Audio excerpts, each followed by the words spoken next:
चिंता छोड़ो, सुख से जियो। Story number 5। सबसे बड़े गधों में से एक। मैं अलग अलग बीमारियों से जितनी बार मरा हूँ उतना कोई दूसरा इंसान नहीं मरा होगा, चाहे वह जीवित हो, मृत हो या अर्धमृत हो। मैं कोई साधारण हाइपोकोंड्रियक नहीं था। मेरे पिता की दवा की दुकान थी और मैं उस माहौल में बड़ा था। मैं हर दिन डॉक्टरों और नर्सों से बातें करता था, इसलिए मैं आम आदमी की तुलना में ज़्यादा बीमारियों के नाम और लक्षण जानता था। मैं कोई साधारण हाइपोकोंड्रियक नहीं था। मुझ में लक्षण उभर आते थे। मैं जब 1 या 2 घंटे तक किसी बीमारी के बारे में चिंता करता था तो मुझ में वही लक्षण उभर आते थे जो उसे पीड़ित मरीज के शरीर में होते थे। मुझे याद है कि ग्रेट बैरिंगटन में जहाँ मैं रहता था वहाँ पे डिप्थीरिया की महामारी फैली। हमारी दवा की दुकान में मैं हर दिन उन लोगों को दवाएं बेचता रहता था जो संक्रमित परिवारों से आए थे। फिर जिस बात का मुझे डर था वही मेरे साथ हो गई। मुझे डिप्थीरिया हो गया। मुझे पूरा विश्वास था कि मुझे यही हुआ था। मैं बिस्तर पर लेट गया और चिंता कर कर कि मैंने अपने लक्षणों को आमंत्रित कर लिया। मैंने डॉक्टरों को बुलवाया। उसने मुझे देखा और कहा, हाँ पर्सी, तुम्हें डिप्थीरिया हो गया है। इससे मेरे दिमाग को राहत मिली। हो जाने पर मैं किसी बीमारी से नहीं डरता था, इसीलिए मैंने करवट बदली और सो गया। अगली सुबह मैं पूरी तरह स्वस्थ था।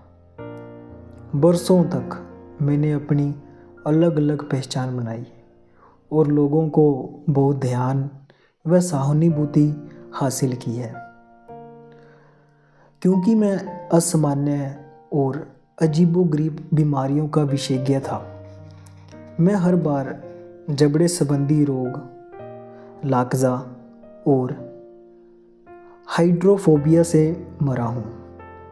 बाद में मैं सामान्य बीमारियों तक ही सीमित रहने लगा, यानी कैंसर और टीबी का विशेषज्ञ बन गया।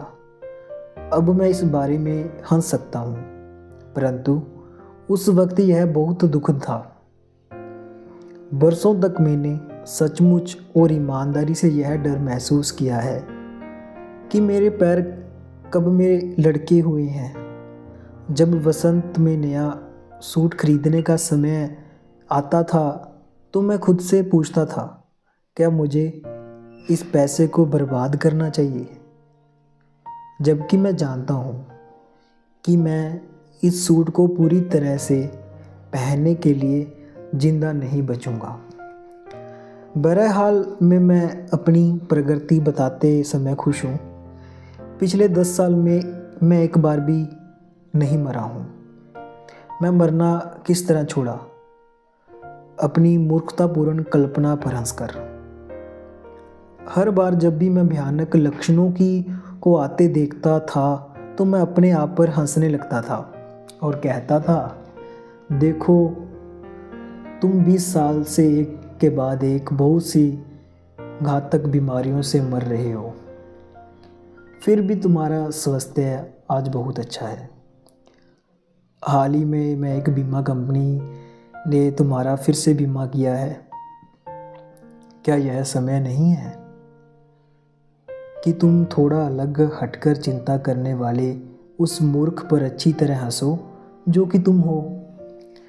मैं जल्दी ही पाया कि अपने बारे में चिंता करना और खुद पर हंसना, ये दोनों कार्य एक साथ करना मेरे लिए संभव नहीं था। इसीलिए तब से मैं खुद पर हंसता हूँ। इसका सबक यह है, अपने आप को ज़्यादा गंभीरता से न लें। अपनी मूर्खतापूर्ण चिंताओं पर हंसने की कोशिश करें और देखें कि उनकी हंसी उड़ाने पर वे सब गायब हो चुकी हैं। धन्यवाद।